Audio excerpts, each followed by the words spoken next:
Hello friends, আপনাদের সবাইকে plants A to Z চ্যানেলে স্বাগত। জনপ্রিয় ইনডোর প্ল্যান্টগুলোর মধ্যে স্পাইডার প্ল্যান্ট অন্যতম। এই গাছ ঘরের ভেতরে রাখা আমাদের শরীরের পক্ষেও যেমন ভালো, তেমন বাস্তুশাস্ত্র ও ফেংশুই মতেও এই গাছ ঘরে রাখা কিন্তু বেশ শুভ বন্ধুরা। কিন্তু এই গ্রীষ্মকালে স্পাইডার প্ল্যান্টের বেশ কতগুলো সমস্যা দেখা যায়, এবং সেগুলো যদি গুরুত্ব না দিয়ে গাছটির সঠিকভাবে পরিচর্যা না করা হয়, তাহলে এই সুন্দর গাছটি কিন্তু মরেও যেতে পারে। তাই স্পাইডার প্ল্যান্টকে এই গ্রীষ্মকালে ভালো রাখতে আজ আমি আপনাদের বলবো 5টি টিপসের কথা, যেগুলো মেনে চললে আপনাদের স্পাইডার প্ল্যান্ট এই গ্রীষ্মকালে যেমন ভালো থাকবে, তেমন গাছটির বৃদ্ধিও হবে খুব ভালো। তাহলে চলুন জেনে নেওয়া যাক।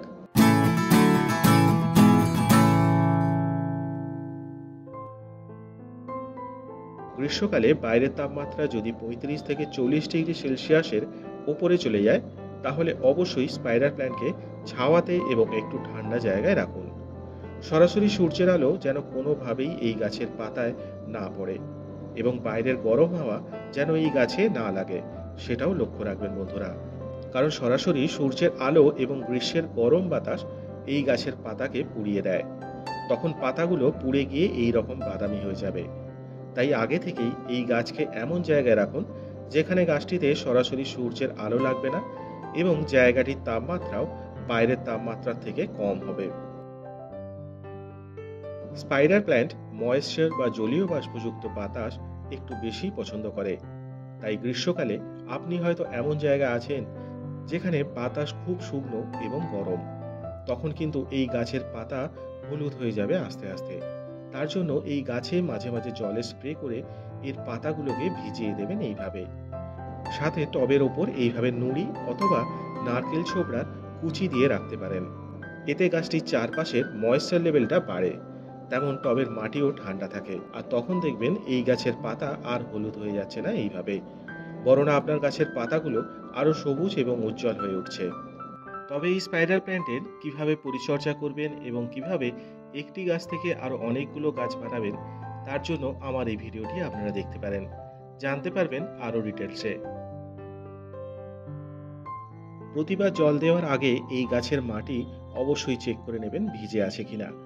টবের মাটি পুরো শুকিয়ে গেলে তবেই জল দেবেন, না হলে দেখবেন অল্প দিনেই স্পাইডার প্ল্যান্টের গোড়া পচে যাবে এবং পুরো গাছটি মরেও যাবে অল্প দিনেই।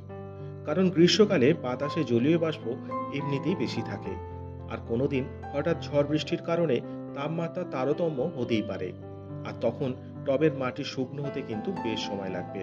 তাই একদিন এই গাছে জল না দিলেও চলবে বন্ধুরা, কিন্তু টবের মাটি যেন 2 থেকে 3 দিনের বেশি একভাবে ভিজে না থাকে, সেটা খেয়াল রাখবেন।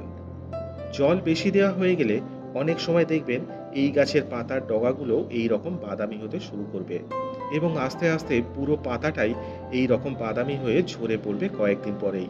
তাই মাটি ভিজে আছে কিনা সেটা চেক করে তারপর জল দেবেন প্রতিবার। গ্রীষ্মকালে পোকামাকড়ের উৎপাত সবচেয়ে বেশি হয় এই গাছে, বিশেষ করে মাইটস এবং এফিডসে আক্রান্ত হয় এই সময় সবচেয়ে বেশি।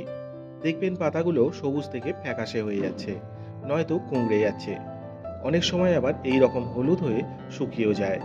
ঠিক এই একই জিনিস গোলাপ গাছের পাতাতেও দেখা যায়। তখন পাতার উল্টো দিকে হাত দিলে বুঝতে পারবেন ছোট ছোট বালির দানার মতো কিছু লেগে আছে।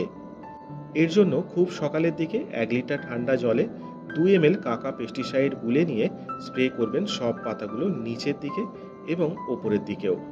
এইভাবে সপ্তাহে 1 দিন করে পরপর 3 সপ্তাহ করবেন, তাহলে দেখবেন এই সমস্যা চলে যাবে। তবে ঠান্ডা জলের স্প্রেটা কিন্তু প্রতি সপ্তাহেই একবার করে হলেও পুরো গ্রীষ্মকাল জুড়ে করে যাবেন। এতে আর কোনো পোকামাকড় লাগবে না এই গাছে। তাহলে খুব বেশি খাবার এই সময় এই গাছকে দেবেন না। অল্প পরিমাণে এবং স্লো রিলিজ ফার্টিলাইজার এই সময় গাছটিতে দেবেন, মানে যেসব ফার্টিলাইজারগুলো থেকে গাছ আস্তে আস্তে খাবারটা সংগ্রহ করতে পারবে।